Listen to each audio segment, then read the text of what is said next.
সুপ্রিয় দর্শক, আমি খান মোহাম্মদ রুমেল স্বাগত জানাচ্ছি সম্পাদকীয়তে। দুর্নীতির বিস্তারে একে অপরকে দোষারোপ করেই চলেছে আওয়ামী লীগ ও বিএনপি। এদিকে একের পর এক ভৈফোর সংগঠনের রমরমা অবস্থা এবার বিতর্কিতদের পাশাপাশি তাদের পৃষ্ঠপোষকদেরও শাস্তির আওতায় আনার কথা ভাবছে আওয়ামী লীগ। এসব নিয়ে আমাদের আজকের সম্পাদকীয় দোষ চাপানোর রাজনীতি, আর এ নিয়ে আলোচনার জন্য আমাদের সঙ্গে অনলাইনে যুক্ত আছেন অ্যাডভোকেট সম রেজাউল করিম এমপি, মন্ত্রী মৎস্য ও প্রাণী সম্পদ মন্ত্রণালয়, আছেন advocate Zainul Abedin, vice chairman BNP, এবং আমাদের সঙ্গে যুক্ত আছেন রুহিন হোসেন প্রিন্স, কেন্দ্রীয় কমিটির সম্পাদক, বাংলাদেশের কমিউনিস্ট পার্টি। দর্শক, আপনার এই আলোচনায় চাইলে সরাসরি অংশ নিতে পারবেন। এর জন্য টেলিভিশনের পর্দায় নম্বরে ফোন করতে হবে, এছাড়া ফেসবুকের মাধ্যমে আপনাদের মন্তব্য পাঠাতে পারেন। আলোচনা শুরুর আগে দেখে নেব এখনকার প্রধান শিরোনামগুলো। বিধি নিষেধেও কলকারখানায় যোগ দিতে রাজধানীমুখী মানুষ। রোববার দুপুর পর্যন্ত চলবে বাস লঞ্চ। করোনায় আরও 218 মৃত্যু, প্রায় 8 লাখ অ্যাস্ট্রাজেনেকা এখন ঢাকায়। এক সপ্তাহে 5 গুণ বেড়েছে ডেঙ্গু রোগী, ফের রেকর্ড 196 জন হাসপাতালে ভর্তি। এডিস মশা বেশি ঘায়েল করছে 1 থেকে 5 বছর বয়সীদের, নাক দিয়ে হচ্ছে রক্তপাত।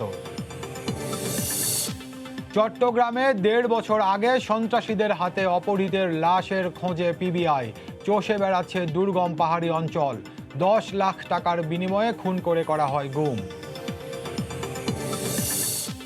রাজধানীর হাতির ঝিলে চিত্রনায়িকা একার বাসা থেকে নির্যাতনের শিকার গৃহকর্মী উদ্ধার। অপ্রকৃতস্থ অবস্থায় একাকে নেওয়া হলো থানায়, মামলা দায়েরের প্রস্তুতি। এবং পদ্মা সেতুতে জুলাই মাসে বসলো রেকর্ড 110টি রোড স্ল্যাব, সম্পন্ন হয়েছে 2831টির কাজ। শেষ পর্যায়ে রেল লাইনের অবকাঠামো নির্মাণও। দর্শক, শিরোনাম দেখছিলেন, মূল আলোচনা যেতে চাই। বলছি আজকে আলোচনার শিরোনাম দোষ চাপানের রাজনীতি। শুরুতেই যেমনটি বলছিলাম যে আওয়ামী লীগ এবং বিএনপি দুর্নীতির বিস্তারে একে অপরকে দায়ী করে চলেছে। করোনা মোকাবেলা আওয়ামী লীগ ব্যর্থ, সেই কথা বিএনপি বলছে। অন্যদিকে আওয়ামী লীগ থেকে বলা হচ্ছে বিএনপি শুধুমাত্র লিপ সার্ভিস দিয়ে যাচ্ছে। এসব সহ অন্যান্য সমসাময়িক বিষয় নিয়ে আলোচনা করব। শুরুতেই বিএনপির ভাইস চেয়ারম্যান অ্যাডভোকেট জয়নুল আবেদিনের সঙ্গে যুক্ত হতে চাই।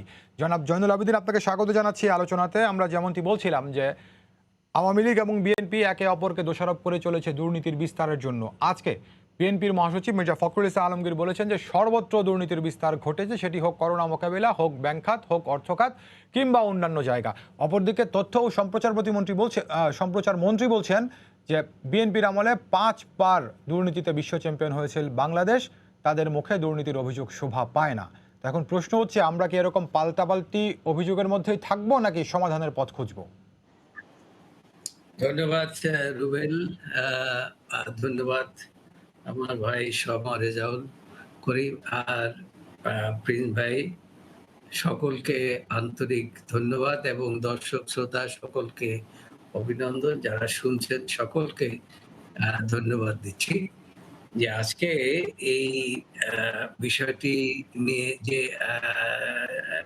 আলোচনার বিষয় হিসাবে নির্ধারণ করেছেন, এই জন্য আমি সময় টিভিকেও আন্তরিক ধন্যবাদ জানাচ্ছি। বিষয়টি হচ্ছে দুর্নীতি। দুর্নীতি নিয়ে কথা হচ্ছে।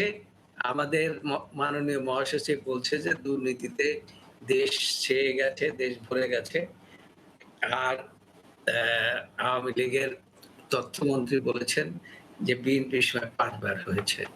তাহলে কি এখন বিএনপিকে ওভারকাম করার জন্য তাইলে বোধহয় আরো কতবার আওয়ামী লীগের লাগবে সেটা তারা হিসাব কিতাব করছে আমার মনে হচ্ছে।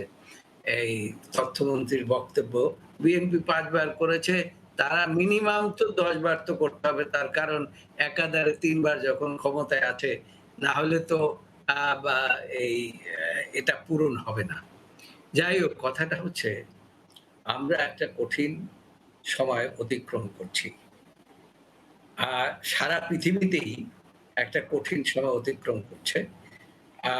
আমরা ভেবেছিলাম যে যুক্তরাষ্ট্রে এই করোনার বোধহয় প্রভাব কমেছে, অস্ট্রেলিয়াতে প্রভাব কমেছে, ভারতে প্রভাব কমেছে, অন্যান্য জায়গায় প্রভাব কমেছে। আমরাই বোধহয় একটু বেশির দিকে চলে গেছি।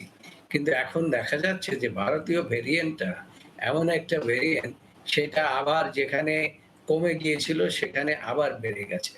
এবং আমাদের এলাকায় এখন সবচেয়ে আমাদের দেশ এই বাংলাদেশে এইটা এখন 30% উপরে উঠে গেছে এই আ এ হিসাব মোতাবেক। আর মৃত্যুর কথা তো যা আমরা আপনাদের এই মিডিয়ার মাধ্যমে পাই, এইটাই বলা যায় যে ২০০ র উপরে বা প্রতিদিনই আমরা দেখি যে মৃত্যুর মিছিল আ হয়ে যাচ্ছে। এখন বিষয়টি হচ্ছে যে আমাদের এই দেশটা অনেক ছোট দেশ। এটা কিন্তু খুব বড় দেশ না। ঘনবসতি এলাকা। এখানে আ এই যে মৃত্যুর মিছিল, এইটা আমরা আসলে দেখব, এটা আমরা কখনো চিন্তা করি নাই। এবং সিদ্ধান্ত আ হবে একরকম, আর কার্যক্রম হবে অন্যরকম। আপনার আমরা যখন প্রাথমিক অবস্থায় বা বলেছিলাম যে এই সকলকে মিলে কমিটি করেন, এক্সপার্ট নেন এবং নিয়ে ভবিষ্যতে আমাদের অবস্থা কি হতে পারে, কি দুর্যোগের মধ্যে আমরা পড়তে পারি, সেটার একটা ব্যবস্থা করা হোক। কিন্তু সেটা তখন করা হয় নাই। যাই হোক, সর্বশেষ হলো একটা কমিটি করা হয়েছে। কিন্তু কমিটি যা উপদেশ দেন এবং যেভাবে করতে বলেন, বা পরবর্তীতে দেখা যায় যে এক্সিকিউশন এ সেটা আর থাকে না। এটা না থাকার পিছনে অনেক কারণ আছে। মন্ত্রী সাহেব বলবেন যে কি কারণ আছে। এই যে দেখেন, আপনার আ আ ১৪ দিনের একটা, এর আগে তো ঈদের আগে যা গেছে। তারপরে গরু বাছুর বেচা-কিনা, এর মধ্যে সব করোনা গ্রামগঞ্জে চলে গেছে। গ্রামগঞ্জে যখন চলে গেছে এবং বলা হয়েছিল যে ১৪ দিন সবকিছু বন্ধ থাকবে। কল কারখানা যা কিছু আছে সবকিছু বন্ধ থাকবে। এখন জীবন জীবিকা এটা ঠিকই থাকবে। কিন্তু দেখা গেল যে বা ৫ তারিখ পর্যন্ত লকডাউন এবং কঠোরতম লকডাউনের মধ্যে আবার দেখা গেল যে কলকারখানা খুলে দেওয়া হলো। ঠিক আছে, খুলে দেন, ভালো কথা। যেহেতু জীবন জীবিকার বিষয় রয়েছে, এখানে বা অর্থনীতির বিষয় রয়েছে। আমি ঠিক আছে, এটা ধরেই নিলাম। কিন্তু কথাটা হচ্ছে, এই যে লোকগুলো গ্রামে গেল, তারা যে আসবে সেটার কি ব্যবস্থাটা করা হলো? এটার কোনো ব্যবস্থা করা হলো না। যদি আগামীকালকে এটার কোনো বলা হয়েছে যেটি অ্যাডভোকেট জয়নাল আবেদীন, যে আগামীকালকে দুপুর ১২টা পর্যন্ত লঞ্চ এবং গণপরিবহন চলবে। বলছি। লঞ্চ ওই যে আপনার ফেরিঘাট, মাওয়া ফেরিঘাট থেকে লঞ্চে তো এই তো ফেরিতেও আসে মানুষ, গাদাগাদি করে আসে, লঞ্চেও গাদাগাদি। কিন্তু আসার পরে এই যে রাস্তাঘাটে যে দুর্ভোগটা, আপনি একজন লোকে যে হিসাব দিল, আমি আপনাদের এই ইসের মাধ্যমেই দেখলাম, একজন লোক হিসাব দিল যে একজন শ্রমিক, যে তার ৩,০০০, ৪,০০০, ৫,০০০, ৭,০০০ পর্যন্ত একটা ফ্যামিলিকে নিয়ে আসতে পৌঁছতে এই ঢাকা পর্যন্ত পৌঁছতে তাদের লেগে গেছে। তারা কত টাকা বেতন পাবে বলেন? ওখানে তারা যখন গিয়েছে, অনেক দুর্ভোগ অতিক্রম করে গিয়েছে। আবার এই যে আসলো, এইটার মধ্যে দুর্ভোগ অতিক্রম করে তাদের আসতে আসতে হলো। হচ্ছে। জি।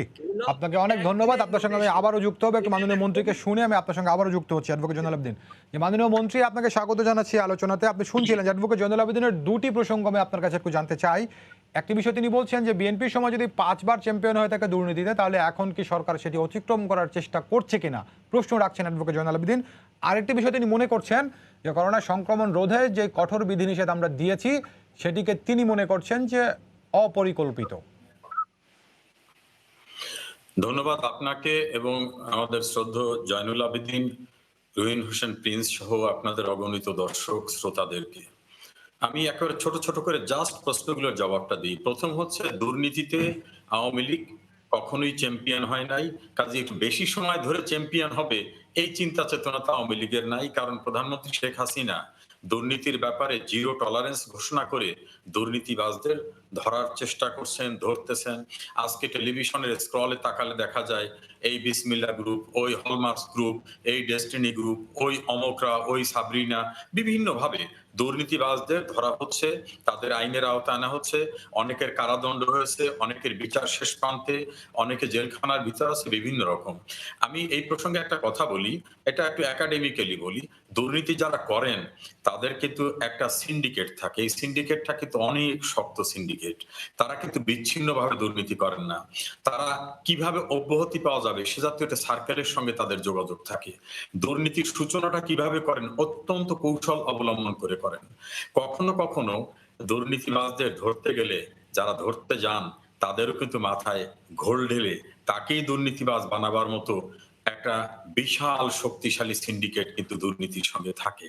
প্রধানমন্ত্রী শেখ হাসিনা সরকার বারবার বিভিন্ন দুর্নীতিবাজদের ধরার কারণে দৃশ্যমান হচ্ছে যে অনেক দুর্নীতি, কিন্তু এটা যদি তিনি না ধরতেন তাহলে কিন্তু দৃশ্যমান হতো না। ধরুন ইসমাইল হোসেন চৌধুরী সম্রাটকে কেসিনো ঘটনায় যদি গ্রেপ্তার করা না হতো বা অন্যান্য যাদের কথা বললাম এর গ্রেপ্তার না হতো, তাহলে কিন্তু এটা অনেকেও জানতো না যে এইরকম একটা অনিয়মের সঙ্গে এরা জড়িত। এখন ধরার কারণে কি আমরা নিজেরা দুর্নীতিবাজ হয়ে গেলাম, আর না ধরলে তো এটা গোপন থেকে যেত, চেপে যেত। বিএনপির সময় যে সকল দৃশ্যমান দুর্নীতিগুলো হয়েছিল, হয়তো ডক্টর হাসান মাহমুদ সে বিষয়গুলো বলার চেষ্টা করেছেন যে মাননীয় তৎকালীন তৎকালীন প্রধানমন্ত্রী বেগম খালেদা জিয়া, তার পুত্র তারেক রহমান দুর্নীতির দায়ে কারাদণ্ডপ্রাপ্ত হয়েছেন। তারেক রহমান আর একটা খুনের দায়েও কিন্তু যাবজ্জীবন কারাদণ্ডপ্রাপ্ত হয়েছেন। সেই সময় বিদেশে টাকা পাচার হওয়া, তার টাকাগুলো আনা হয়েছে, সেই মামলা হয়েছে, এরকম অনেকগুলো অসংখ্য উদাহরণ আছে। সেগুলো হয়তো বলতে গিয়ে সেগুলো বলেছেন। আওয়ামী লীগের কোন টেনিউরেও কিন্তু আওয়ামী লীগ দুর্নীতিতে চ্যাম্পিয়ন হওয়ার যে ঘটনা বিএনপি 5 বার ঘটিয়েছিল সেটা হয়নি। কাজে আমরা ওনাদের চেয়ে বেশিবার দুর্নীতিতে চ্যাম্পিয়ন হব, একবারও তো হয়নি। আমরা চাই দুর্নীতি কোথাও না থাকুক, নাম্বার 1। নাম্বার 2 প্রশ্ন যেটা আপনি করেছেন যে লকডাউনের পরিকল্পনা। লকডাউনে শোনেন, এক একটা অবস্থার প্রেক্ষিত বিবেচনা করে একটি পরিকল্পনা নেওয়া হয়। যেমন আমাদের রপ্তানিমুখী শিল্প প্রতিষ্ঠানকে যদি বন্ধ করে রাখা হয়, কত হাজার কোটি টাকার বিদেশি অর্ডারটা বন্ধ হয়ে যাবে। সে বন্ধ হয়ে গেলে ফরেন যে ওয়েজ আর্নিংটা, সে আর্নিংটা বন্ধ হয়ে যাবে। এই সকল বিষয়কে বিবেচনা করে কেবল রপ্তানিমুখী শিল্পটাকে খুলে দেওয়া হয়েছে। সেই ক্ষেত্রে লঞ্চ যাতায়াতটা, এবং কিছুক্ষণ আগে একটা নোটিফিকেশন আসছে যে আগামীকাল 12টা পর্যন্ত পরিবহন খোলা থাকবে, যে গণপরিবহনে মানুষ আসা যাওয়া করতে পারবে। তবে এগুলো আরো গোছালো অবস্থায় দিলে মনে হয় যে প্রশ্নটা জয়নাল ভাই করছেন তার উদ্বেগের জায়গা থেকে এই প্রশ্নটা আসে না। এই ক্ষেত্রে আমি মনে করি যে আরো সমন্বিতভাবে পরিকল্পনাটা হলে বোধহয় এই জাতীয় আলাপ আলোচনার অবকাশ থাকে না। আর জয়নাল ভাই আরো কতগুলো প্রসঙ্গ নিয়ে আলাপ আলোচনা করছেন, সেই প্রসঙ্গগুলো আমরা ডিটেলস প্রত্যেকটা জবাব দিতে গেলে সুখকর হবে না। সরকার প্রাণপণ চেষ্টা করছে যে করোনা পরিস্থিতিকে মোকাবেলা করার জন্য এক্সপার্টদের নিয়ে কমিটি করা। তারা যেভাবে বলেন তারা একাডেমিক্যালি বলেন, কিন্তু প্র্যাকটিক্যাল জিনিস আর একাডেমিক্যাল জিনিস কিন্তু একটা ভিন্ন জিনিস। কাজে অনেক সময় কিন্তু তাদের সকল সাজেশন গুলোকে একসেপ্ট করা সম্ভব হয় না। আমাদের কিন্তু জীবন এবং জীবিকা দুটোকেই যেমন ভাবতে হচ্ছে, একইভাবে দেশের অর্থনীতির কথা ভাবতে হচ্ছে, ইনফ্রাস্ট্রাকচারাল ডেভেলপমেন্টের কথা ভাবতে হচ্ছে, আমাদের প্রশাসনিক কর্মকাণ্ডকে চালিয়ে নিয়ে যাওয়ার কথা ভাবতে হচ্ছে। আমি যে মন্ত্রণালয়টা আছে, এই মন্ত্রণালয় 200-র উপরে করোনা আক্রান্ত, আমাদের 10 জন কর্মকর্তা ইতিমধ্যে মারা গেছে। তারপরেও কিন্তু আমরা মাঠে থেকে কাজ করতেছি। লিপ সার্ভিস না দিয়ে করোনাকালীন সময়ে আমরা যে যেখানে আছি সেখান থেকে মানুষকে যদি সচেতন করার চেষ্টা করি, একটু মাস্ক বন্টন করি, হ্যান্ড স্যানিটাইজ করার কথা বলি, অপ্রয়োজনে বাইরে যাবে না এই কথা বলি, জনসমাগমে যাওয়া ঠিক হবে না কথা বলি, সামগ্রিকভাবে কিন্তু করোনাকালীন সময় যারা রাজনীতি করেন, সেটা কমিউনিস্ট পার্টির হন, জাতীয়তাবাদী দলের হন, আওয়ামী লীগের হন, সকলের কিন্তু ভূমিকা রাখার সুযোগ আছে। এখানে কিন্তু বিশাল যে একটা অর্থ নিবেদন করতে হবে, ফিজিক্যালি মাঠে যেতে হবে, সবকিছু করতে হবে এমন কথা না। আমরা দেখুন কোনো মানুষ যাতে না খেয়ে না থাকে সেজন্য তাদেরকে কিভাবে ত্রাণ দেওয়া যায় সেই পরিকল্পনা নিয়ে বারবার প্যাকেজ ঘোষণা করা হচ্ছে। মন্দির মসজিদ থেকে শুরু করে শিক্ষা প্রতিষ্ঠান, মাদ্রাসা, সকলকে কিভাবে আর্থিক সহায়তা দেওয়া যায়, খাদ্যে যাতে কোনো মানুষ না মারা যায় 333 একটা নাম্বার করে দেওয়া হয়েছে। যার যেখানে খাবারের অভাব, ফোন করতে দেরি আছে, খাবার তার কাছে পৌঁছে যাচ্ছে। আবার এখন ইউনিয়ন পর্যায়ে, উপজেলা পর্যায়ে কমিটি করা হচ্ছে যে কোভিড কালীন ম্যানেজমেন্টে যাতে কোনো সমস্যা না হয়, করোনায় সকলে সহযোগিতা করতে পারে, এভাবে প্রশাসনিক পর্যায়ে যত প্রকার অ্যাটেম্প্ট নেওয়া সম্ভব সেগুলো নিয়ে কিন্তু সরকার চেষ্টা করছে। এর ফলে কিন্তু করোনা পরিস্থিতি নিয়ন্ত্রণে রয়েছে, প্রতিনিয়ত উন্নতি হচ্ছে পরিস্থিতির, এবং আমাদের এই যে ডেভেলপমেন্টটা, যে আমরা 4 সপ্তাহের ভিতরে 4 কোটি মানুষকে করোনার ভ্যাকসিন দেওয়ার পরিকল্পনা নেওয়া হয়েছে, এবং ভ্যাকসিন এখন অ্যাভেলেবল, একেবারে গ্রাম পর্যন্ত গণহারে ভ্যাকসিন দেওয়া হবে। সেখানে যদি কারো স্মার্ট কার্ড না থাকে, সে তার জন্ম নিবন্ধনের কার্ডটা নিয়ে গেলে হবে, তার অন্য কিছু লাগবে না, তার রেজিস্ট্রেশন লাগবে না। এত ইজি করে বাংলাদেশের প্রতিটি মানুষকে কিভাবে বাঁচিয়ে রাখা যায় সে পরিকল্পনা কিন্তু মাননীয় প্রধানমন্ত্রী শেখ হাসিনা সরকার করছেন। শুধু করা না, সেটাকে বাস্তবায়নের জন্য যা কিছু করা দরকার সেটাও করছেন। এভাবে কিন্তু আমরা সামনের দিকে এগিয়ে এগিয়ে যাওয়ার যাচ্ছি। চেষ্টা করছি। বান্ধবীর মধ্যে আপনাকে অনেক ধন্যবাদ। রহিন হোসেন প্রিন্স, আপনাকে স্বাগত জানাচ্ছি আলোচনাতে। আমরা বলছি আলোচনার শিরোনাম দোষ চাপানোর রাজনীতি। আওয়ামী লীগ এবং বিএনপি দুটি প্রধান দল একে অপরের উপর দোষ চাপাচ্ছেন। কোন আমলে বেশি দুর্নীতি হচ্ছে, কোন আমলে বেশি অপরিকল্পিত ব্যবস্থা ছিল, এইসব নিয়ে। তো আমার মূল প্রশ্নটা ছিল, তাহলে কি আমরা দোষ চাপানোর মধ্যেই থাকবো নাকি সমাধান খোঁজার চেষ্টা করব? রহিন হোসেন প্রিন্স। জি, ধন্যবাদ আপনাকে।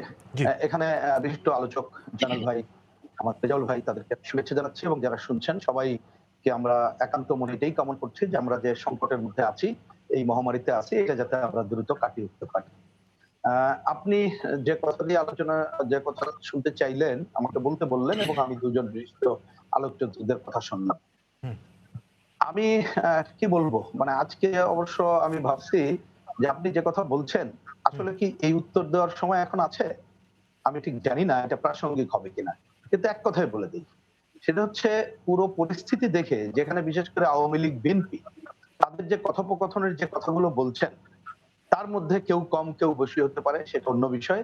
কিন্তু করোনার শুরুতে আমার মনে হয় এটা যে একটা জাতীয় দুর্যোগ, এবং সেই জাতীয় দুর্যোগ মোকাবেলার জন্য একটা সমন্বিত উদ্যোগ নেওয়া দরকার, এবং এটা একটা দীর্ঘমেয়াদী হবে, এটা আমাদের চিকিৎসা বিজ্ঞানীরাই বলেছে।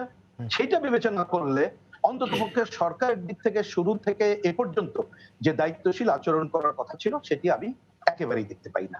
আর এই যে দলগুলোর কথা বলছেন, এই পারস্পরিক এটা থাকবেই, কারণ প্রধানত আমি বলেছি কম বেশি বিবেচনা করতে পারেন, রাজনীতিতে যখন নীতিটা নির্বাচিত হয়ে যায় তখন এই ধরনের পাল্টাপাল্টির রাজনীতিটা চলে আসে। কিন্তু আমি যে কথা বলতে চাই, ধরুন আজকে এখানে যখন কথা বলছি, আসলে এই যে একটু কথা বললাম, আমার ধারণা দর্শক যারা শুনছেন তারা কি এইটা শোনার জন্য প্রস্তুত?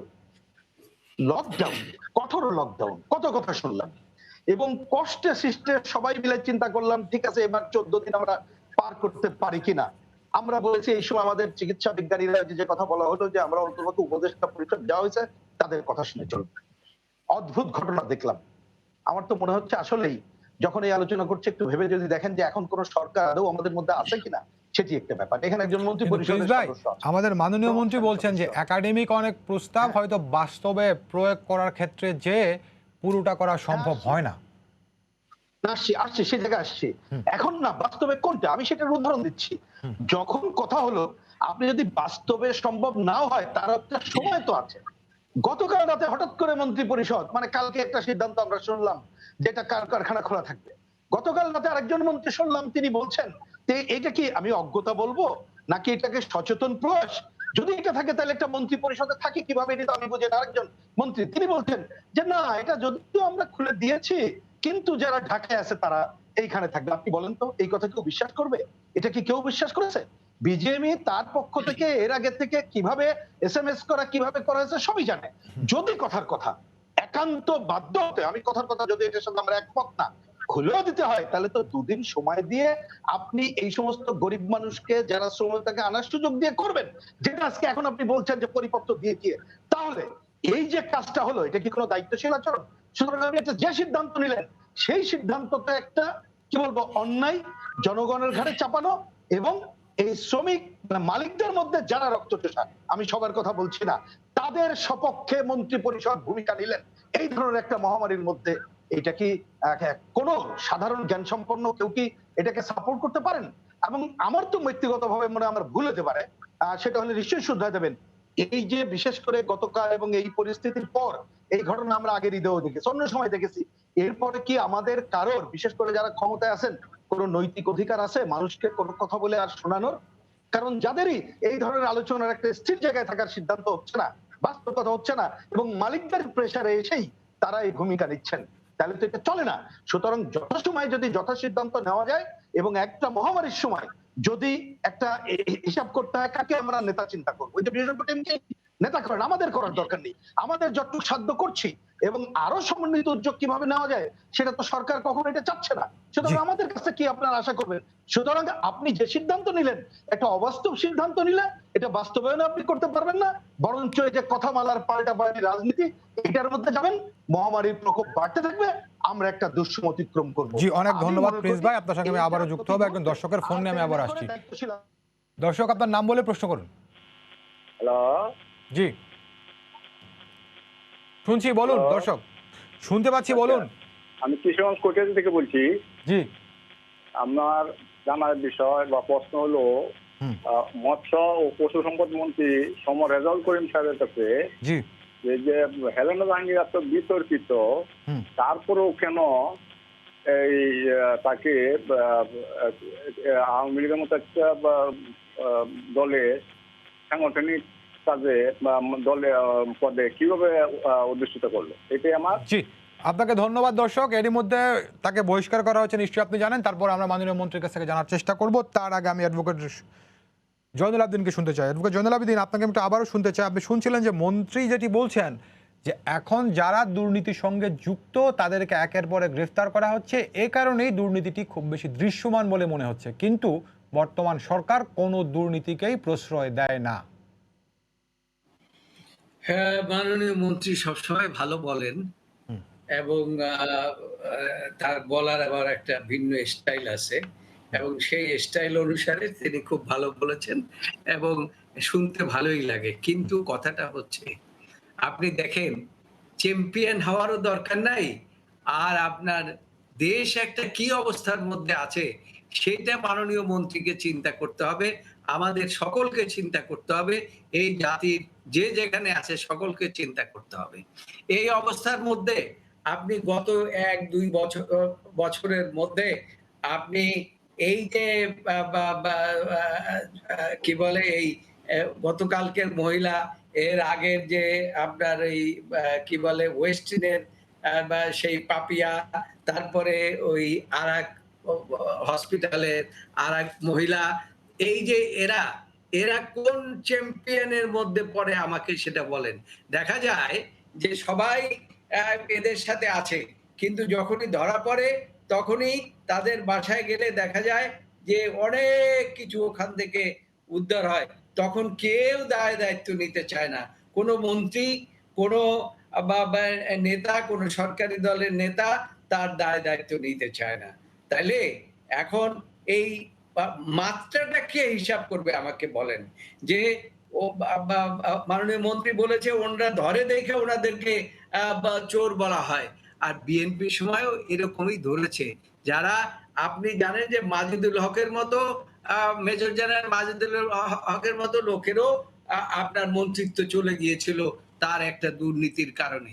কাজেই এই দুর্নীতি খালি এনারাই যে, আর এইরকম মানে একটা কথা আছে না যে আগে হতো পুকুর চুরি, এখন হচ্ছে সমুদ্র চুরি, অর্থাৎ দেশের সম্পদ সব লুট করার জন্য যা যা করার দরকার এই বাহিনীগুলো তৈরি হয়েছে এবং তাদেরকে একজন একজন করে ধরা হয়। আপনি দেখেন এই এই কয় মাসের মধ্যে কতজনকে ধরা হয়েছে এবং কত হাজার কোটি টাকা নিয়ে ধরা হয়েছে। ওই যে শামীম নাকি একজন, তাকে কত হাজার কোটি টাকা নিয়ে তার বিষের মধ্যে কি ড্রয়ারের মধ্যে টাকা, এইখানে টাকা, ওইখানে টাকা, আর এক সম্রাটের, সে তো আর এক সম্রাট, সে তারে ধরতেই লাগছে অনেকদিন। আর এই আর ওই যে ব্যাংকে টাকার কথা তো বললামই না। এখন অনেক কথা অবশ্য বলা যায় না, তার কারণ হলো এই আপনারাও বলতে পারেন না, আমরাও বলতে পারি না, অনেকেই অনেক কথা বলা যায় না, কেন ওনারা আবার একটা এমন একটা আইন করে রেখেছে যে আইনে আবার কি বললে আবার কোনটায় মধ্যে পড়ে যায়, সেই জন্য অনেক কথা বলা যায় না। তবে মূল কথাটা হচ্ছে দেশ খুব ভালো অবস্থার মধ্যে নাই। মানুষ, আপনি আজকে দেখলাম যে আপনাদের এই নিউজেই দেখলাম যে বাপকে সরিয়ে ছেলেকে আইসিইউতে দিয়ে দিয়েছে। এই অবস্থার মধ্যে গত ২ বছর পর্যন্ত আমরা সময় পেয়েছি। এখন কথাটা হচ্ছে যে আমরা ডাক্তার নিয়োগ দিতে পারলাম না। শুধু আমরা একবার ঘোষণা শুনি যে এই ২,০০০ ডাক্তার নিয়োগ হচ্ছে। আবার শুনি বা ৪,০০০ টেকনিশিয়ান নিয়োগ হচ্ছে। কিন্তু যখন দেখা যায় যে এই ইয়ে আছে কি বলে আইসিইউর ব্যবস্থা আছে কিন্তু ওটা চালাবার লোক নাই, তখনই আমাদের খুব কষ্ট হয়। কারণ আমাদের প্রত্যেকেরই আত্মীয়-স্বজন আছে। এই যে তারা যে একের পর এক এই পৃথিবীর থেকে বিদায় নিচ্ছে এবং তারা যে চলে যাচ্ছে, আমাদের আপনজন চলে যাচ্ছে, আমাদের রক্তক্ষরণ হচ্ছে। সেই জন্যই অনেক কথা বলতে হয়। না হলে সব কথা আমরা বলতে চাই না। মাননীয় মন্ত্রী তিনিও স্বীকার করবেন যে তিনিও তো এই দেশের মানুষ। তারও তো আত্মীয়-স্বজন আছে। কেননা এখানে দেখেন কালকে একজন সংসদ সদস্য ডেপুটি স্পিকার মারা গিয়েছেন। এই যে অবস্থাটা দেশের মধ্যে হচ্ছে এইগুলো আমাদেরকে ভাবিয়ে তুলতেছে। তার কারণ আমরা শুনি যে হাজার হাজার কোটি টাকা বলে প্রণোদনা দেওয়া হচ্ছে। দেখেন ৫ কেজি ১০ কেজি চাল এই ঈদের আগে দেওয়া হয়েছে। আর এখন এই যে গরিব মানুষগুলো, এই গরিব মানুষগুলো এখন কিভাবে চলবে দেখেন।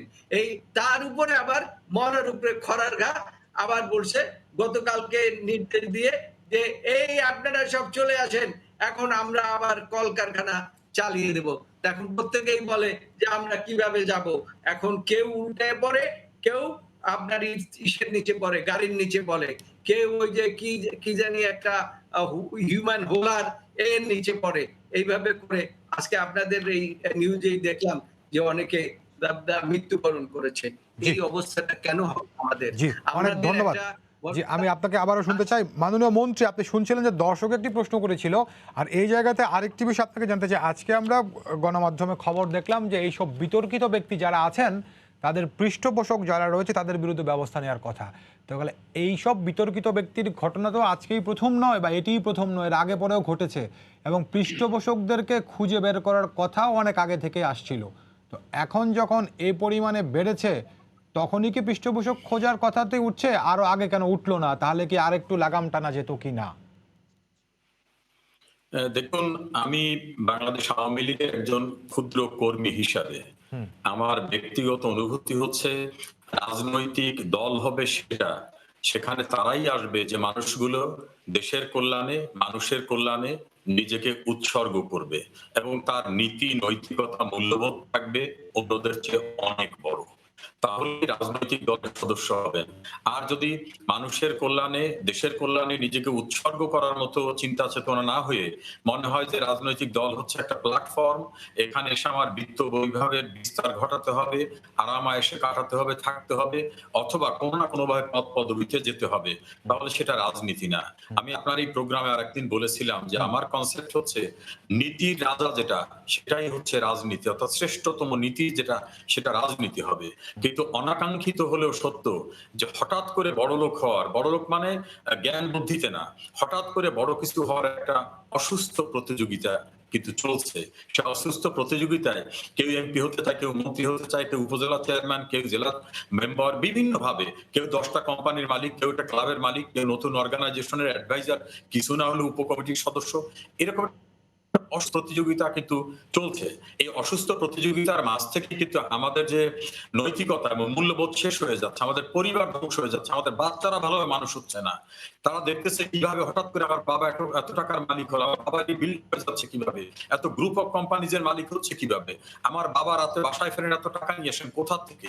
তারও কিন্তু মনোজাগতিক যে জায়গাটা, মৌলিক জায়গাটা, সেই জায়গাটা ধ্বংস হয়েও ও ধীরে ধীরে ধাবিত হয় যে বাবার মতো কোন দিকে গেলে কিভাবে বড় লোক হওয়া যাবে। বড়লোক বলতে ওই যে আগে বলছি বিদ্বান হওয়া অন্য জায়গায় নেই, সেই প্রতিযোগিতার ভিতর থেকে কিন্তু এই হেলেনাদের আবিষ্কার হয়েছে। এটা নতুন না। আপনার মনে আছে একটা বিখ্যাত নাম টোকাই সাগর, ঢাকা মহানগর বিএনপির অর্গানাইজিং সেক্রেটারি হয়েছিল। টোকাই, সে কিন্তু অর্গানাইজিং সেক্রেটারি হয়েছিল। বিএনপি তো এরকম লোক ছিল। আজকে আওয়ামী লীগের ভিতর শুধু হেলেনা জাহাঙ্গীর না, এরকম জাহাঙ্গীর অনেক জায়গায় আছে। মাদকের মামলার আসামি, তিনি কমিটিতে ঢুকে যাচ্ছেন। একাধিক খুন মামলার আসামি, তিনি কমিটিতে ঢুকে যাচ্ছেন। এটাকে যদি আমরা বন্ধ করতে না পারি, তাহলে রাজনীতির যে সৃজনশীলতার কথা আমরা ভাবি, গুণগত মানে উন্নত করার কথা ভাবি, মাননীয় প্রধানমন্ত্রী যেটা বলেন যে বিত্ত বৈভবের জন্য রাজনীতি না, বঙ্গবন্ধুর আত্মজীবনীতে তিনি রাজনীতি কি সেই যে কথাটা বলছেন, ব্যক্তি জীবনে যে চর্চাটা করছেন, সেই জায়গাটা থাকে না। কাজে আমি মনে করি এই হেলেনাদের মতো অনেক হেলেনা আছে, সাবরিনা, পাপিয়া, এরা নিশ্চয়ই কারো না কোনোভাবে পৃষ্ঠপোষকতা পেয়েছে। আমি মনে করি এই পৃষ্ঠপোষকতা যারা দিয়েছে, they must be accountable, they should be dealt. পার্টির ডিসিপ্লিনারি অ্যাকশনের মুখোমুখি তাদেরকে অবশ্যই করা দরকার। আর জয়নাল ভাই আরেকটা জিনিস বলছেন যে সামগ্রিক অবস্থার যে চিত্রটা বলছেন, চেষ্টা কিন্তু সর্বত্র করা হচ্ছে। আমরা যেভাবে চেষ্টা করছি, আমার বন্ধু রহিন হোসেন প্রিন্স বলছেন দায়িত্বশীল আচরণ দেখেন না। আরে ভাইরে, এই করোনা কেমন, করোনার চেহারা কি, করোনা কিভাবে আসে, করোনা আসলে কি করতে হবে, সারা দুনিয়ার কেউ জানে নাই। দায়িত্বশীল আচরণের জায়গা শেখ হাসিনা গভর্নমেন্ট করতে পেরেছে বিদায় তো আমেরিকায় 1,40,00,000 লোকের ভাতা যখন বন্ধ হয়, তখন শেখ হাসিনা ভাতা বন্ধ না, ভাতার পরিসর বাড়িয়েছেন, ভাতার অ্যামাউন্টস বাড়িয়েছেন। একটা লোক যাতে না খেয়ে কোথাও মারা না যায়, সেই প্রক্রিয়াটা সে জায়গায় কিন্তু করতেছেন। একাডেমিক্যালি অনেক কথা বলা যায়, কিন্তু শুধুমাত্র গার্মেন্টস মালিকদের চাপে না, আমাদের কিন্তু বৈদেশিক মুদ্রা বাংলাদেশের ডেভেলপমেন্টের বড় একটি বিষয়। সেই জায়গাটা যদি কত হাজার কোটি টাকা অর্ডার ক্যান্সেল হয়ে যাওয়ার মতো যে সিচুয়েশন, সেই সিচুয়েশনকে মাথায় রাখতে হয়। তবে আরো বেশি সমন্বিত ভাবে কাজ করা হলে এই যে আলোচনা সমালোচনার অবকাশটা সেটা থাকে না। এত বড় একটা প্যান্ডামিকের ভিতরে আমাদের কিন্তু সবকিছু করতে হচ্ছে, দেশের কাজ করতে হচ্ছে, বেকারত্ব দূর করতে হচ্ছে, না খাওয়া মানুষকে খাইয়ে রাখার চেষ্টা করতে হচ্ছে, ইনফ্রাস্ট্রাকচার ডেভেলপমেন্টের কাজ করতে হচ্ছে, অর্থনৈতিক টাকা যাতে একেবারে বন্ধ হয়ে না যায় সেটা করতে হচ্ছে, বিদেশ থেকে যারা আছে তাদের কি করা যাবে, কিভাবে টিকে আনা যাবে।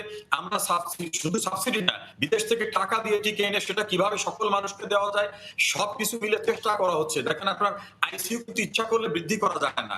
জয়নাল ভাই বলছেন ডাক্তার নিয়োগ হয় নাই, জয়নাল ভাইয়ের কাছে হয়তো তথ্যটা এই মুহূর্তে সামনে নাই, এই কারণে উনি বলতে পারেন নাই। প্রচুর ডাক্তার নিয়োগ করা হয়েছে, কয়েক হাজার ডাক্তার নিয়োগ করা হয়েছে, নার্স নিয়োগ করা হয়েছে। লেটেস্ট পরিকল্পনা নেওয়া হয়েছে যে বিসিএস এ যে এটা স্পেশাল প্রসেস করে তার ভিতর থেকে কয়েক হাজার ডাক্তার আমাদের টেকনিশিয়ান নেওয়া হবে। হসপিটালের পরিসর বাড়ানো হচ্ছে। এখন আইসিইউ বেড শুধু বাড়াবার কথা বললে তো হবে না, আইসিইউর যে মেশিন, ওই মেশিন যে দেশে উৎপাদন করে তারাও কিন্তু করোনা আক্রান্ত। আর আইসিইউর মেশিন নিয়ে আসলে শুধু হবে না, আইসিইউ মেশিন চালাবার জন্য এক্সপার্টের কিন্তু প্রয়োজন আছে। এই ভয়াবহ অবস্থায় ইতালির প্রধানমন্ত্রী আকাশের দিকে হাত তুলে বলছে ঈশ্বরের কাছে সারেন্ডার করলাম। আমেরিকায় যে ভয়াবহ অবস্থা হয়েছে, ভারতে যেভাবে গণচিতা হয়েছে তা হয়েছে, গঙ্গায় লাশ ফেলে দেওয়ার মতো ঘটনা ঘটছে, শেখ হাসিনা সরকারের সময় কিন্তু সেটা হচ্ছে না। এখন আরো কিভাবে ভালো করা যায় সেজন্য কিন্তু আমরা চেষ্টা করছি। জি, অনেক ধন্যবাদ মাননীয় মন্ত্রী। আপনার সঙ্গে আবারও যুক্ত প্রিন্স ভাই, আপনি শুনছেন যে মাননীয় মন্ত্রী বলছিলেন যে আন্তরিকতার কোনো কমতি নেই, সর্বোচ্চ আন্তরিকতা নিয়েই চেষ্টা করা হচ্ছে। প্রিন্স ভাই, আমি সহজভাবে বুঝি, কারণ রেজাউল ভাই যে স্পিড বললেন, স্পিড নিয়ে আমি দ্বিমত করছি না, কিন্তু আপনি একটু খেয়াল করেন যে এইটা তো ঠিকই যে এই ধরনের মহলে আমাদের কারো জানা ছিল না। সুতরাং প্রথম দিকে আপনি যদি কিছুটা ধরে নিলাম সমন্বয়হীনতা হয়, কিন্তু সারা দুনিয়ার অভিজ্ঞতা, আমাদের দেশের অভিজ্ঞতা, সেইটা যদি আমরা না নিতে পারি, দূরদর্শিতা তাহলে তো হয় না। তা সেইটা যদি নিতে পারতাম, ধরেন একটা ছোট উদাহরণ দেই, মানে অনেকগুলো উদাহরণের একটা, যে প্রথমে আমরা ভারতের উপরে নির্ভর করলাম, টিকাটা আসলো না কেন জানি, কিন্তু আপনি একটু চলে যান, বিশেষজ্ঞরা ওই সময় কি বলেছে আমরা কিন্তু জানি যে এই ধরনের বাণিজ্য ভোটারীতি নানা ঘটনা, আমরা এক জায়গা থেকে শুরু করে অনেক জায়গায় যদি হাত দিতে ভালো হতো, যেটা এখন করা হচ্ছে। আমাদের বিদেশে যে বন্ধুরা আছে যে সহায়তা করতে, তখন যদি দিতে পারতাম, দূরদর্শিতা তো ওই জায়গাটা হয়নি। আপনি দেখুন, আমরা হয়তো ভেবেছি যে, আমি বলছি দূরদর্শিতার অভাব, কিন্তু আমি দায়িত্ব নিয়ে বলি আমাদের চিকিৎসকরা প্রধানত তারা কিন্তু এটা বলে নাই যে যখন শীতকালটা আমরা একটু ভালো থাকলাম, হয়তো অনেকে ভেবেছে বাংলাদেশ কিছু হবে না। আমরা এখানে ফিল্ড হাসপাতালের নামে যে বসুন্ধরা যে অনেক টাকা সরকারের থেকে দেওয়া হলো, সেটা কোথায় গেল, হয়ে গেল, আমরা সেটাও ভালো করে জানি না। আমাদের অ্যাপারেটাস এসে থাকলো এয়ারপোর্টে, সেটা আমরা যথাযথভাবে নিতে পারলাম না। তার মানে আমি বলতে চাই, দায়িত্বশীল আচরণ মানে হচ্ছে এইরকম একটা জায়গায়, এই বুদ্ধি তো আমার নাই, বা আমার দল এটা বলতে পারবে না, আমার দলের চিকিৎসকরা এই কথা বলতে পারবে। এটা নির্ভর করে জনগণকে উদ্দীপ্ত করার কাজ করতে হবে রাজনীতিবিদদের। কিন্তু দেখেন এই ক্ষেত্রে সরকার কি করলো, ওই জেলাগুলোতে দায়িত্ব দেওয়া হলো, এখানে মন্ত্রী সাহেব আছেন উনি বলুক, ওই অঞ্চলে দায়িত্ব দেওয়া হলো শুধু আমলাদের। আজকে আমলাদের উপরে দাঁড়িয়ে আপনি তো ইউনিয়ন পর্যায়ে এ ধরনের মাস্টকে বলেন এই যে গণটিপা কার্যক্রম যেটা হচ্ছে এটা তো আপনি করতে পারবেন না। সেটা তো করতে হবে রাজনৈতিক দলের নেতৃবৃন্দ, শুধু না ওই অঞ্চলের একেবারে একজন সাধারণ মানুষ থেকে, সাধারণ মানুষ মিন্স আমি কই ধরেন স্কুলের শিক্ষক থেকে শুরু করে মসজিদের ইমাম, মন্দিরের পুরোহিত, তাদেরকে নিয়ে আপনি একটা সামাজিক আন্দোলনের ধারা করতে হবে। তাহলে এই অভিজ্ঞতা থেকে এই কাজগুলো কি যথাসময় হয়েছে? আপনি একেবারে সর্বশেষ, যে আমি এটা তর্ক করার জন্য বলছি না, আপনারা যদি এটা বুঝতেন, সবাই যদি মনে করা হতো যে আমি 15 দিন লকডাউন দিচ্ছি, আমি গার্মেন্টস বা এই জায়গাগুলো আমি খুলে রাখবো না, যদিও আমি আগে বলেছি তথ্যপত্র দিয়ে আমরা মনে করি ইকোনমিক্সের সাথে কথা বলে এই বাংলাদেশে এটা যথাযথ না, এইটা তারপর আমি ধরে নিই, তাহলে তো আপনি খুলে দেওয়া। গতকাল যখন ডিসিশন নিলেন অন্তত পক্ষে 2 দিন পরে যদি খোলার কথা বলতেন যে 2 দিন শুধুমাত্র গার্মেন্টদের পরিবহনের জন্য বিশেষ ব্যবস্থা হবে, আমরা আনলাম, তাহলে তো এই সংকটটা হতো না। তাহলে এই দায়িত্ব অবশ্যই মন্ত্রী পরিষদকে নিতে হবে, এই দায়িত্ব সরকারকে নিতে হবে। এবং এরপরে যদি মহামারী আরো বাড়বে বলে তো আমাদের চিকিৎসকরা বলে, যদিও আমরা একান্ত মনে কামনা করি যাতে না বাড়ে, তাহলে এই দায়িত্ব আপনি এড়াতে পারবেন না। এই ক্ষেত্রে শুধু মাননীয় প্রধানমন্ত্রীর কথা বলেই আপনারা কিন্তু কেউ পার পাবেন না। এ দায় কিন্তু আপনাদের ঘাড়ে যেমন পড়বে বলতে আমি সরকার মিন করছি। আপনি যার কথা বলছেন, মাননীয় প্রধানমন্ত্রীর কথা বলছেন, তাহলে কি সব দায়িত্ব ওনার ঘাড়ে?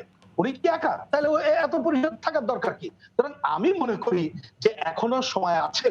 যদিও আজকে যে দুরবস্থাটা হলো, যারা আসছে আপনি মালিকদেরকে বলেন, যারা আসছে তাদেরকে তারা দায়িত্ব পালন করুক, তাদেরকে আইসোলেশন মিন্স আমি মনে করি যে কারখানায় যাওয়ার মতো ঠিকঠাক মতো করে যা যা করতে হয় সেটা করুক, এবং অন্য জায়গায় কাজগুলো ঠিক মতো করুক। টাকার কথা বললেন আমেরিকা সহ অন্য জায়গায়, আমি অন্য উদাহরণ দিতে চাই না। আপনি বাংলাদেশে, আমাদের তথ্য না সরকারি তথ্য বলছে, আগে যা দারিদ্র্যের হার ছিল সেটা এখন বেড়ে গেছে, বেড়ে যেয়ে বলছে 7 থেকে 8 কোটি। তা আপনি পরিবার ধরলে ধরেন 2 কোটি পরিবার। আমরা কিচ্ছু না, আমরা তো দাবি করছিলাম, অনেকেই দাবি করছে, আমরা না, ইকোনমিস্টরা বলেছে, সিপিডি বলেছে, তাদের কথা শোনেন। আপনি যদি তাদেরকে 5,000 টাকা করে বা 10,000 টাকা করে দিয়ে দিতেন বাড়ি, তারপরে কঠোরতা আরোপ করেন, তাহলে সেইখানে 10,000 5,000 করে দিলে আর 10,000 করে দিলে হচ্ছে 20,000 কোটি টাকা, 5,000 করে দিলে হচ্ছে 10,000 কোটি টাকা লাগতো, আপনি দিতে পারতেন। আপনি দেখেন, আপনারা যথাযথভাবে একটা বড় বরাদ্দ হয়তো দিয়েছেন, গতবার সেই বরাদ্দ একমাত্র গার্মেন্টস মালিকরাই যথাযথভাবে নিয়েছে, অন্যরা নিতে পারে নাই। কিন্তু তারপরও কেন তাদের কাছে আত্মসমর্পণ করতে হবে? এই তথ্য উপাত্ত কিন্তু এটা সাপোর্ট করে না। এটা সাপোর্ট করে এই জন্য কারণ এইখানে সাধারণ মানুষের ভয়েস নেই। মন্ত্রিসভার একটা অনেক বড় অংশ আছে, আমাদের পার্লামেন্টে অনেক বড় অংশ আছে যেখানে হচ্ছে মালিকের প্রতিনিধিত্ব। রেজাউল ভাই এখানে যতই পাবলিকের পক্ষে অবস্থান নেওয়ার চেষ্টা করুক, এখানে তিনি যে স্বচ্ছ রাজনীতির কথা বলেন খুবই সততার সাথে বলেছেন, এবং ওনাকে ব্যক্তিগতভাবে চিনি আমরা। উনি 80 দশকের স্বৈরাচার বিরোধী আন্দোলন জেল খাটা মানুষ, তখন ওনার আলোচনা ধরেন অন্য, কিন্তু উনি ইচ্ছা করলে কি পারবেন? কারণ যখন অন্য প্রভাব বেড়ে যায় তখন কিন্তু পাওয়া যায় না। কিন্তু আমি মনে করি এই যে নিষ্ঠার রাজনীতি করছেন, এই দুঃসময়ে একটু সবার জেগে ওঠা দরকার। ওই নীতিনিষ্ঠ রাজনীতির যে দলে যে কয়জন আছেন, যদি জেগে না উঠতে পারি, তাহলে আমরা এই মহামারী আরো যদি বড়ভাবে ধরা দেয়, আশা করি দেবে না, আমরা কিন্তু তখন সামলাতে পারবো না। এই দুরবস্থার জায়গায় অনেক ধন্যবাদ। আমরা সমন্বিত উদ্যোগ নিয়ে আমরা আমাদের কার্যক্রম পরিচালনা করতে চাই। অনেক ধন্যবাদ প্রিন্স ভাই। অ্যাডভোকেট জয়নুল আবেদিন, আপনি শুনছিলেন যে মাননীয় মন্ত্রী বলছিলেন যে চিকিৎসক কিংবা নার্স ইত্যাদির কথা যেটা আপনি বলছিলেন সেগুলো নিয়োগ দেওয়া হয়েছে, এবং আইসিইউ বাড়ানোর ক্ষেত্রে যে বাধা সেটির একটি ব্যাখ্যা মাননীয় মন্ত্রী দিয়েছেন। অ্যাডভোকেট জয়নুল আবেদিন, এটা তো মাননীয় মন্ত্রী সাহেব বলেছেন। আসলে মাননীয় মন্ত্রী সাহেবের কাছে কতটা বা স্ট্র্যাটেজি আছে আমি জানি না, কিন্তু আপনাদের এই টেলিভিশনে আপনি দেখবেন যে যেখানে আপনি খুলনায় দেখেন, খুলনাতে আপনার সেখানে যে সিট আছে সেই সিটের চাইতে ডাবল সেখানে প্রায় লোকজন রয়েছে, সেখানে এভরিডে মানুষ মারা যাচ্ছে। আজকে আমি আর একটা খবর দেখলাম যে মৌলভীবাজারে সেখানে ডাক্তার বলেছে যে ওখানে যে ইনচার্জ তিনি বলেছেন যে আমাদের আইসিইউ আছে কিন্তু আমাদের ডাক্তারের অভাব রয়েছে, আমরা চাইছি 30 জন ডাক্তার এখনো আমরা পাইনি। এই তো সুতরাং মাননীয় মন্ত্রী বলেছেন, ভালো কথা, মাননীয় মন্ত্রীও এই দেশের মানুষ, আমরাও এই দেশের মানুষ। এখন কথাটা হচ্ছে যে দেশটাকে আমরা ভালোবাসি কিনা, এই দেশটার মানুষদেরকে আমরা ভালোবাসি কিনা, সেটা একটা চিন্তা আমাদের করতে হবে। মাননীয় মন্ত্রীকে অবশ্যই এই যা বলেছেন তাকে এটা বলতেই হবে, এ না বলে ছাড়া কোনো উপায় নাই। আর আমাদের রহিন হোসেন প্রিন্স ভাই কতগুলো কথা বলেছেন, ভেরি ইম্পর্টেন্ট কথা, এটা আপনার আমাদের সকলকে চিন্তা করতে হবে যে যখন কোনো বা এক্সপার্টরা ওপিনিয়ন দেয়, তারা সকলে আলাপ আলোচনা করে ওপিনিয়ন দেয়। সেই ওপিনিয়নটা যখন দিয়ে দেয় তখন সেটা আর পরবর্তীতে আর থাকে না। যারা দেশ চালান তাদের কিন্তু দায়িত্ব আছে। দায়িত্বটা কিন্তু আমাদের অর্থাৎ এই যে সাধারণ মানুষ, তারা যেমন তাদের যেমন দায়িত্ব আছে, বা সরকার যারা পরিচালনা করেন তাদের দায়িত্ব আরো অনেক বেশি। এখন যদি এখানে বলা হচ্ছে, মন্ত্রী সাহেবরা বলছেন যে অমুক দল এত চ্যাম্পিয়ন হয়েছে, অমুক দল এত চ্যাম্পিয়ন হয়েছে, এই আলোচনার সময় কিন্তু এখন না। নয়। এখন হচ্ছে দেশের মানুষকে বাঁচানো, এই প্যান্ডেমিক সিচুয়েশন থেকে দেশকে রক্ষা করা, এবং সেই জন্য একমাত্র এখন মাস্ক পরা এবং সারা বাংলাদেশে ইনজেকশন ওই যে পুশ করা, বলা হচ্ছে যে 20-র উপরে ইনজেকশন অলরেডি আনা আছে। আমি বলতে চাই যে এই যে আমরা কিছুদিন আগেও শুনেছি যে অনেকগুলো কমিউনিটি হসপিটাল আছে এই বিভিন্ন ইউনিয়নে। এই ইউনিয়ন গুলোতে যদি অন্তত এগুলো ডিস্ট্রিবিউট করে ঠিক মতো দেয়, তাহলে অন্তত কিছু কাছাকাছি মানুষগুলো অন্তত পাবে। উপকার হবে। ইউনিয়ন জি। পরিষদে দিলে পাবে, বলা হয়েছে ইউনিয়ন হবে, কিন্তু এই যে একটা কমিউনিটি ক্লিনিক করা হয়েছে, এই ক্লিনিকের কি দায়িত্ব? এই ক্লিনিকেরও একটা দায়িত্ব থাকা দরকার। আমি মনে করি যে সরকারের এখন সময় এসেছে, অনেক দিন চলে গেছে, প্রায় 2 বছরের কাছাকাছি। এই অনেক মানুষ কিন্তু আমরা ইতিমধ্যে হারিয়ে ফেলেছি, আর একটি লোক যাতে হারাতে না হয় সেই দিকে উদ্যোগ না। জি, আপনাকে অনেক ধন্যবাদ। মাননীয় মন্ত্রী, আপনি শুনছিলেন যে অ্যাডভোকেট জয়নুল আবেদীন বলছিলেন, পাশাপাশি আরেকটি আপনি যেটি বলছিলেন এর আগে, যে চেষ্টা যথেষ্ট আন্তরিকতার সঙ্গে করা হচ্ছে, কিন্তু চেষ্টার ফলটি যখন না আসবে তখন কি সেটিকে পর্যাপ্ত বলা যায়? 1.5 বছরের বেশি, প্রায় 1.5 বছর হয়ে গেল করোনা সংক্রমণের, এখনো পর্যন্ত দেশের 37টি জেলায় আপনার অক্সিজেনের ব্যবস্থা নেই। না, এখন আমি বলছি যে বিষয়টা কিন্তু অক্সিজেন ব্যবস্থাটা কোনো জেলায় নাই তা কিন্তু না। হাই ফ্লো অক্সিজেন নজেল বা সেন্ট্রালি অক্সিজেনের ডিপো করে সেখান থেকে সাপ্লাই দেওয়ার যে প্রক্রিয়াটা, এই প্রক্রিয়াটা করার ভিতর থেকে ভারত থেকে পর্যন্ত অক্সিজেন আনা হচ্ছে, দেশের ভিতরে অক্সিজেন সবকিছু মিলে কিন্তু এখন কিন্তু উপজেলা পর্যায়ের যে হেলথ কমপ্লেক্স গুলি আছে, সে উপজেলা পর্যায়ের হেলথ কমপ্লেক্সেও কিন্তু এখন অক্সিজেনের ব্যবস্থা রাখা হয়েছে। একেবারে গ্রাসরুট পর্যন্ত অক্সিজেন পৌঁছে দেওয়া হয়েছে। এক নাম্বার 2, আমার বন্ধু রহিন হোসেন প্রিন্স একটা কথা বলছেন যে একটা দেশের উপরে কেন নির্ভরশীলতা, এই জায়গাটা আমি একটু মনে করে দেই। সে তো তাত্ত্বিক রাজনীতি করে, তথ্যপত্র তার একটু বেশি থাকার কথা। ভারতের সঙ্গে কিন্তু আমাদের বিষয়টা না। তখন যে কোম্পানিটি ভ্যাকসিন উৎপাদন করেছিল এবং ওয়ার্ল্ড হেলথ অর্গানাইজেশন থেকে স্বীকৃতি পেয়েছিল, তাদেরকে ভ্যাকসিনের সফলতা আসার আগেই কিন্তু আমরা বুকিং দিয়ে রেখেছিলাম যে ভ্যাকসিন সফল হলে আমাদের দিতে হবে অ্যাডভান্স। সেই সময় কিন্তু আমেরিকা, চায়না, রাশিয়া কোন দেশের ভ্যাকসিন কিন্তু তখন ওয়ার্ল্ড হেলথ অর্গানাইজেশনের কোনো অ্যাপ্রুভাল পায়নি। আর প্রোটোকল অনুযায়ী ওয়ার্ল্ড হেলথ অর্গানাইজেশন যদি কোনো ভ্যাকসিনকে অ্যাপ্রুভ না করে, সেই ভ্যাকসিনকে কিন্তু ব্যবহার করা যায় না। যখনই অন্যান্য দেশের সঙ্গে ওয়ার্ল্ড হেলথ অর্গানাইজেশনের অ্যাপ্রুভাল আসছে, তখন কিন্তু আমরা সে দেশের সঙ্গে যোগাযোগ করেছি, রাশিয়ার সঙ্গে, চীনের সঙ্গে, অন্যান্য যে সকল দেশ। কাজে আমরা একটা দেশের উপর নির্ভর ছিলাম, এই তথ্যটা সঠিক না।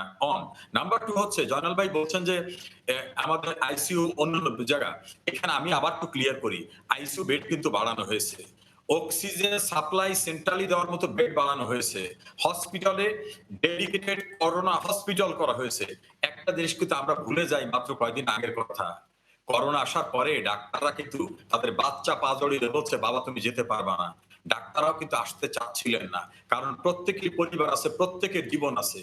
তাদেরকে কিভাবে অনুরোধ করে, তাদের কিভাবে দুর্ঘটনায় পর্যবসিত হলে তাদের কিভাবে রাষ্ট্র আলাদা সুযোগ সুবিধা দেবে, তাদেরকে হোটেলে রাখা, বিভিন্ন ভাবে কিন্তু চেষ্টা করতে হয়েছে। এই জাতীয় বাস্তব পরিস্থিতি কিন্তু যারা ইমপ্লিমেন্ট করে তারাই এই জায়গাটাকে উপলব্ধি করতে পারে। আবার ওয়ার্ড বলছেন যে কমিউনিটি ক্লিনিকটা জয়নাল ভাই জানতে চাইছেন, জয়নাল ভাইকে একটু ক্লিয়ার করি। 96-এ শেখ হাসিনা গভর্নমেন্ট ক্ষমতা আসার পরে প্রতিটি ইউনিয়নে স্বাস্থ্য সেবা মানুষের দোরগোড়ায় পৌঁছে দেওয়ার জন্য, অর্থাৎ মানুষের যে ফান্ডামেন্টাল নিডস, সংবিধানের 15 অনুচ্ছেদে জন্ম, বস্ত্র, বাসস্থান, চিকিৎসা, শিক্ষা, ওই চিকিৎসাটাকে নিশ্চিত করার জন্য প্রতি ইউনিয়নে ছোট আকৃতির হাসপাতাল করা হলো, নাম করা হলো এটা কমিউনিটি ক্লিনিক, সেখানে কিন্তু ডাক্তার দেওয়া হয়েছিল। কিন্তু আমাদের দুর্ভাগ্য, রাজনীতির দুর্ভাগ্য, শেখ হাসিনা সরকার 96 এর গভর্নমেন্টের টেনিউর শেষ হয়ে গেল, বিএনপি ক্ষমতায় আসার পরে কমিউনিটি ক্লিনিক বন্ধ করে দিল।